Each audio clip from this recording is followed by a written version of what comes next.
My wife joined a feminist social circle and started calling me a controlling a-hole and asking for an open relationship, while she was the one mistreating our kids. So, I filed for divorce and accidentally ruined her life. I used to love feminists until I met my wife. For a while, we were perfect, but then she met a fresh social circle. These women weren't just opinionated. Nothing could satisfy them. Hold a door for them. You think all women are children and can't do anything for themselves. Don't hold it. You're disrespectful and entitled. Walk behind them. You're a creep. Walk ahead. You're an egotistical a-hole. But I thought I could trust my wife to not follow the herd. She did, and ended up ruining more than just her life and our marriage in the process. It all started with a simple few arguments here and there. I'd leave my plates in the sink after a 14-hour shift, and suddenly I was the reason for every abuser that wasn't convicted. Or if I started helping with our kids' homework, she'd pull me aside and tell me I'm inherently problematic and my mansplaining just proves it. The warm, loving woman I married seemed to be vanishing before my eyes, replaced by someone cold and antagonistic. About then, an awful gut feeling washed over me because I was playing video games with my son and went to high-five him, but then my stomach turned because he flinched. I immediately noticed and talked to my wife about it. She told me I had a fragile male ego. Her reasoning was that our son wasn't actually flinching. I was just lying to myself to make myself feel stronger and more powerful than her because I was insecure. So yeah, pretty confusing and not at all reassuring. From then on, I made sure to pay extra close attention to our daughter and son.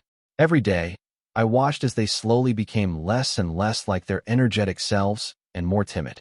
My son even started wetting the bed at night. Well, I cared endlessly more about our kids' well-being than the state of my marriage. Until one day, I came home early to a parked car in our driveway. My heart broke, but instead of confronting her, I drove off to a diner and came back a few hours later. I proceeded to ask her who she was bringing home when I was at work all day. My friends? Am I not allowed to have a life outside of this miserable house? My heart dropped.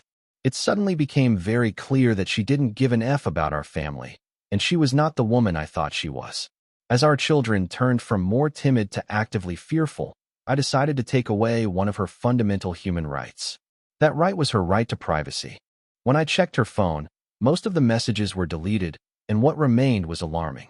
It was a conversation with one of her new friends discussing how Kayla should approach asking me for an open relationship. The friend advised her to ease into it and make him think it's his idea too. Obviously, she was cheating, but I didn't even care about that anymore. I just needed to know who was laying hands on our kids. So, in my head, this is what I was thinking. I needed to formulate a plan that allowed me to get full custody of the kids. But since there was no prenup, I had to make sure I was left with enough that would still allow me to be a good father. So, when Kayla casually brought up the idea of open relationships over breakfast, like it was just a random thought that had occurred to her, I was prepared. I had my phone recording in my pocket. She stirred her oatmeal nonchalantly. So, I was reading about these couples who have open relationships. What do you think about that concept? I didn't yell. I didn't scream. Instead, I looked her straight in the eyes and asked with a clenched jaw, "Who is he?" Her cocky demeanor vanished instantly, like a mask sliding off. "What do you mean?" she stammered. But I wasn't falling for her innocence anymore. Eventually, Kayla confessed to 2 one-night stands while I was working. She explained that when they came over, she forced our kids to sleep on the hardwood floor while she made love with them in the other room, loud enough for them to hear. Hence their timidness and increased anxiety. They were both married men with children of their own, fathers who, like me, probably thought they had loving, committed relationships. Then came the bombshell. She was planning to sleep with a colleague at work and intended to pursue it because it's good for her, and I don't have any right to control her. The way she said it, with defiance rather than remorse, made it clear this wasn't a confession. It was a declaration of independence from our marriage vows. The absurdity escalated when she mentioned setting me up with one of her friends who was really keen on me. "She thinks you're hot," Kayla said, as though offering me some kind of consolation prize.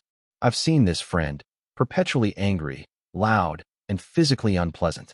I wouldn't touch her with a 10-foot pole. My head was spinning, but I maintained enough composure to ask for her phone. With surprising compliance, she showed her unlock pattern. While she used the bathroom, I locked myself in my office. She pounded on the door while I ran recovery software, uncovering painful evidence of explicit conversations, plans for meetups, and disparaging comments about me and our marriage. I also installed a monitoring app before returning her phone and telling her to leave. Her response wasn't remorse, it was indignation. She yelled about me being controlling, holding her back like men always held women back throughout history. She claimed I never truly loved her, that I only wanted to possess her, that she had every right to do this, and expected me to just accept it as the new normal for our marriage. Through her tirade, I silently packed her things and stood at the front door until she ran out of steam and left for her parents' house. As she walked down the stairs, I said, "You're single now. Do whatever you want. I'm not controlling you anymore. My lawyer will be in touch in January." Before she could reply, I slammed and locked the door, my hands shaking uncontrollably as the finality of what had just happened washed over me. Through the monitoring app, I watched Kayla discuss everything with her friends in a group chat. They praised her for being strong and demanding what she deserved. They assured her my divorce threat was empty, that men always make threats they don't follow through on, and that I'd come crawling back once I realized what I was losing. What terrified me was hearing them suggest she could accuse me of domestic abuse if needed to secure her future. One friend brazenly bragged about how she screwed her ex-husband and took everything with false abuse claims. She detailed exactly how to make the allegations seem credible, what to say, how to act, even suggesting Kayla could inflict minor injuries on herself as proof. I immediately ordered security cameras for my house. I knew I needed to record everything from this point forward. Then came something I never expected. Kayla messaged her affair partner to meet at a hotel. The message included the hotel name and room number. I quickly found the AP's wife online, connected with her on Facebook, and told her everything, including their current location. She thanked me and hung up abruptly. Hours later, she sent me a video from the hotel confrontation. You do this to me again? To the kids again? I told you we were over if you ever did this again." She filmed my wife getting dressed on the bed. I vomited when I first saw that footage, the visual confirmation of my wife's betrayal hitting harder than any verbal confession. The AP's wife slapped Kayla and berated her for helping destroy yet another family. I messaged Kayla, saying I'd seen the video and never wanted her near me again. My entire body felt cold, as though I'd been plunged into ice water. The woman in that video was unrecognizable to me, not just physically in that compromising situation, but fundamentally as a person. The way Kayla behaved afterward was bizarre, like she viewed our interactions as some competition she was winning. She texted friends that I was falling apart and would be begging her to come home within a week. She seemed completely disconnected from reality, not grasping that we were actually divorcing. There was no remorse, no acknowledgement of the pain she'd caused, just strategic planning for how to come out ahead in the divorce. I joined her family's WhatsApp group and informed them we were divorcing due to her infidelity, thanking them for welcoming me into their family before leaving the group. I received several calls and messages from her relatives, but didn't respond. I couldn't bear to relive the details over and over, each retelling reopening the wound. After telling my parents everything, my father messaged Kayla that she wouldn't be welcome for Christmas. I'm staying with my parents now, surrounded by childhood mementos that provide small comfort amid the chaos. My boss has given me time off until mid-January, recognizing that I'm in no state to function professionally. Through monitoring, I've witnessed Kayla's increasingly frantic discussions with her friends. I don't think she comprehends that she's lost her family, her marriage is over, and her new friends don't actually care about her. They offer toxic advice that only serves to drive her further from reconciliation. She sent countless messages and even showed up at my parents', demanding to celebrate Christmas with us. My father threatened to call police if she didn't leave, his face flushed with anger at her audacity. I've been Googling divorce lawyers between crying spells. Initially, I think I was in shock, functioning on autopilot while making necessary arrangements. But the pain hit full force once I reached my parents' house. Nothing makes sense anymore. How could someone change so drastically? Was our entire marriage a lie? Was there something I could have done differently? I've only responded twice to her messages. 1. It doesn't matter what you say. I don't know who you are. You're not my wife. My wife would never destroy my heart and soul while smiling. We will get divorced. I don't care what you say or what you want. You have no right to demand anything from me ever again. We are over. 2. Like I said, you're not my wife. I don't know you. My wife would never condemn our children to growing up in a broken home. You, whoever you are, seem proud of what you've done. My wife was loving, caring, considerate, my best friend. You are a self-obsessed, self-absorbed abomination. The messages stopped after that. Perhaps reality was finally setting in. The pain is unbearable sometimes. I find myself staring at family photos, tracing the outline of Kayla's face, wondering if that person ever truly existed or if she was always capable of this betrayal. I wish none of this had happened. I wish we could go back to before. But I can't do that to myself. This is the worst Christmas ever. In a moment of weakness, I told the kids that Mommy doesn't want to be a family anymore, that she wants to be with other men, and we're getting divorced. They're devastated. Briar cried herself to sleep in my arms, while Milo went silent, his small face frozen in confusion. Thank goodness my parents are here to support us all while I'm an absolute mess, barely able to function through the grief. I'm trying to pull myself together for my children, but I'll never go back to Kayla. The level of disrespect and callousness in her behavior is unforgivable. I'm completely lost.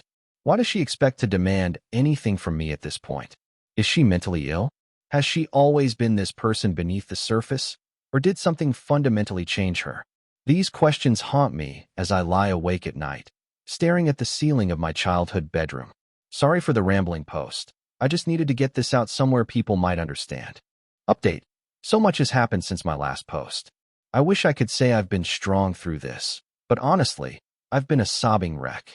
My father found me on the bathroom floor at 3 a.m. 2 nights ago, hugging my knees and rocking back and forth.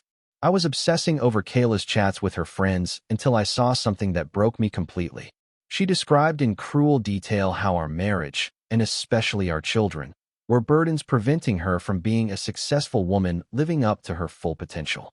She claimed I was an oppressive piece of holding her back from a good life, and that motherhood was a patriarchal trap designed to keep women submissive. What broke me was realizing she never gave specific examples of how we supposedly burdened or oppressed her, just blanket accusations based on gender politics rather than our actual relationship. In reality, I've never stopped her from doing anything. I pay for everything. Her part-time job's minimal wage couldn't support anyone. I've backed her hobbies, dreams, and aspirations, even through countless classes she dropped halfway through. I showed love and appreciation daily, romanced her, took her out, supported her whenever needed. I've been the primary caregiver for our children on many occasions when she wanted me time. If that's oppression, sign me up. I eventually passed out from emotional exhaustion. When I woke, my 3 best friends, let's call them Junior, Jack, and Caleb, were in the kitchen with my dad making dinner. These guys have been there since childhood, through every major life event. Junior is ex-military who lost his arm below the elbow in Afghanistan. We supported him when his wife abandoned him during recovery, unable to handle the new him. He arranged a Zoom call with his counselor, who helped me understand what was happening emotionally. He explained how part of my identity was tied to my marriage and role as a husband. That part is now dead, and like an amputee experiences phantom pain, I'm feeling phantom pain from the dead part of my identity. As Junior said, the marriage you thought you had no longer exists, and you're mourning it like a death because it is one. Jack is an executive at a security company, well off but mysterious about his actual job. He contacted the top-tier law firm his company has on retainer. He's covering my legal expenses as repayment for all the times I took beatings from bullies on his behalf when we were kids. You protected me when I couldn't protect myself, he said, squeezing my shoulder. Now it's my turn. Caleb, a teacher at a private school with 7 children, yes, 7, has been ensuring my kids are cared for while I get back on my feet. His oldest daughters have been reading bedtime stories to Briar and Milo, providing a sense of normalcy amid the chaos. Yesterday started with an STD screening. The results: Kayla gave me chlamydia. I need another screen in 6 months for HIV and other STDs with longer incubation periods. My self-pity instantly transformed into rage. The doctor's sympathetic look as he prescribed antibiotics only intensified my feelings of violation. Gloves off. I'm going for full custody and will give her nothing if possible. My lawyer tracked down the ex-husband of Kayla's feminist friend, who bragged about screwing him over. We spoke on WhatsApp, and after hearing how this woman destroyed his life, leaving him homeless and barely seeing his kids for 4 years, I'm preparing for war. His voice cracked as he described living in his car while she enjoyed the house he paid for, telling their children he didn't love them enough to provide a home. My attorney suggested a preemptive restraining order due to Kayla's negative comments about males, especially for our son's sake. Growing up with an openly anti-male parent is obviously damaging, so we're pursuing full custody. We're compiling evidence of her abandonment of the children, her unstable behavior, and her newly developed extreme views that could harm their psychological development. I had a Zoom call with Kayla yesterday. She hasn't reached out to me or the kids since appearing at my parents' door. She looked more dolled up than I'd seen in years, with excessive makeup and a plunging neckline that seemed bizarre for what should have been a serious conversation about our marriage dissolution. Throughout the call, she tried provoking me into anger. I stayed cool as my lawyer advised, even telling Kayla I was recording the conversation for my records. She started with some absurd statement about different types of penises and how she was looking forward to investigating more in person after restrictions lifted. Her eyes darted off camera occasionally, suggesting she wasn't alone. I simply replied that I wasn't interested in her hobbies, only in discussing our divorce and arrangements for the children. She became hostile when I wouldn't take the bait, calling me boring and pathetic. At one point, she went to the bathroom but merely muted herself while conferring with her friends about what to do next. I watched as she repeatedly cursed me out just for being a man, calling me all manner of slurs while her friends encouraged her aggression. When no progress was made after 45 minutes of this behavior, I concluded, okay, fine. A contested divorce it is then. By the way, you gave me chlamydia, and unlike you, I haven't been sleeping with anyone else. So, you better get yourself to the clinic. She just frowned like she didn't believe me, then claimed I must have given it to her, a ridiculous accusation since I've been faithful throughout our marriage. I sent the recording to my lawyer, who was shocked. This is gold for our case, he said. Since I own her phone and the subscription, we can legally use the chat logs in court. Her digital footprint will be her undoing. It still hurts, but I'm treating it as phantom pain now. I've abandoned self-pity, and I'm fighting to protect myself and my children. We'll get through this. My kids will get whatever therapy they need. Kayla will soon be a distant memory, and I'll build a better life. Update 2 weeks later. People keep telling me I'm strong or winning somehow. Reading back my posts, I can see how my anger might make me seem defiant and sure of myself. The truth is, I'm not. I wish none of this had happened. I wish my family was intact, and I had a long, comfortable life ahead with Kayla as our kids grew up. Nobody wins here. I lose. Kayla loses. Our kids lose most of all. Their world has been shattered through no fault of their own. It feels like people are congratulating me for losing both legs, but saving half a kneecap. I still can't sleep properly, and when I do, I have terrible nightmares that leave me drenched in cold sweat. I dream of Kayla with other men, laughing at me.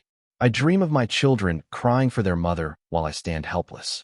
Sometimes I wake up reaching across the bed for her, momentarily forgetting everything before reality crashes back. Today, the hospital called. I'm still Kayla's emergency contact, and she's still on my health insurance. There was an altercation.